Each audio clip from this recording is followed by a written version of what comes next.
Hello friends, எல்லாருக்கும் வணக்கங்க. இன்றைக்கி நம்ம கிச்சனில் அட்டகாசமான சுவையில் மட்டன் சுக்கா கிரேவி பண்ண போகிறோம். 1/4 கிலோ மட்டன் எடுத்துருக்கேங்க. அதுக்கு இப்போ வந்துட்டு ஒரு பெரிய வெங்காயம் பொடியை கட் பண்ணி வச்சுருக்கேன்.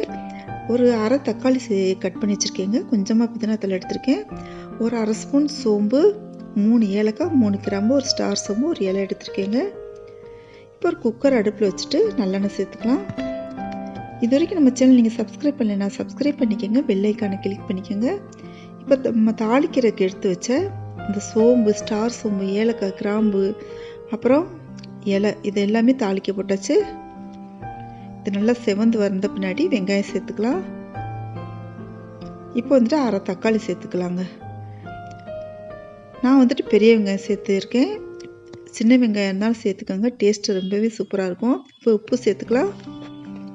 உப்பு சேர்த்துட்டு நல்லா கொஞ்சம் கோல்டன் ப்ரௌன் கலர் அளவுக்கு வந்த பின்னாடி இந்த மட்டனை சேர்த்தாச்சு.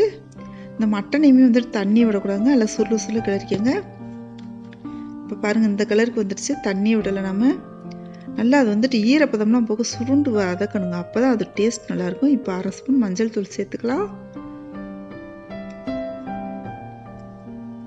ஒரு அரை ஸ்பூன் அளவுக்கு மிளகாய் தூள் சேர்த்துக்கலாம். அரை ஸ்பூன் சீரகத்தூள், அரை ஸ்பூன் மிளகுத்தூள் சேர்த்துக்கலாங்க.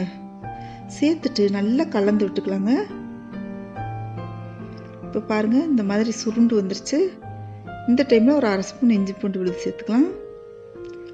இது டேஸ்ட்டும் சரி, கலரும் சரி, பார்க்கவே அவ்வளோ அட்டகாசமாக இருக்குங்க இந்த மட்டன் ரெசிபி.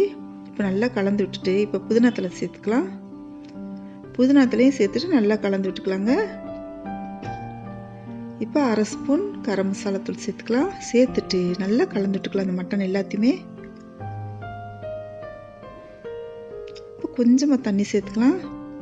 தண்ணி சேர்த்துட்டு நல்லா சுற்றி நல்லா கலந்து விட்டுக்கோங்க. இப்போ பாருங்கள், இது நல்லா கொதி வந்த பின்னாடி அப்படியே மூடி நான் வந்துட்டு ஒரு 6 விசில் விட்டேங்க. மட்டனுக்கு எப்போவுமே அந்த அளவுக்கு விடுவோம் நம்ம. இப்போ பாருங்கள், சூப்பராக வந்துருச்சு. இந்த டைமில் இதை நம்ம சுருள கிண்ட போகிறோங்க. டேஸ்ட் வந்துட்டு ரொம்பவே அட்டகாசமாக இருக்கும். இந்த மாதிரி நம்ம செஞ்சோன்னா மட்டன் ஒரு வாட்டி எடுத்தால் இந்த மாதிரி செஞ்சு பாருங்கள். நல்லா கலந்து விட்டுக்கிட்டே இருங்க. அந்த ஓரத்தில் வந்துட்டு எண்ணெய் பிரிஞ்சு வரும், அந்த அளவுக்கு கலந்து விட்டுக்கிட்டே இருங்க. நல்லா பிரிஞ்சு நல்லா வந்த பின்னாடி, எண்ணெய் பிரிஞ்சு வந்த பின்னாடி இந்த மல்லித்தலை தூவிக்கலாம். சூப்பரான மதுரை ஸ்டைலில் மட்டன் சுக்கா கிரேவி ரெடி ஆயிடுச்சுங்க. இந்த ரெசிபி உங்களுக்கு பிடிச்சிருந்துச்சுன்னா நம்ம சேனல் இது வரைக்கும் சப்ஸ்கிரைப் பண்ணலைன்னா சப்ஸ்கிரைப் பண்ணிக்கோங்க. பெல் ஐக்கானை கிளிக் பண்ணிக்கோங்க. ஃப்ரெண்ட்ஸுக்கு ஷேர் பண்ணுங்கள், லைக் பண்ணுங்கள், கமெண்ட் பண்ணுங்கள். தேங்க்யூ.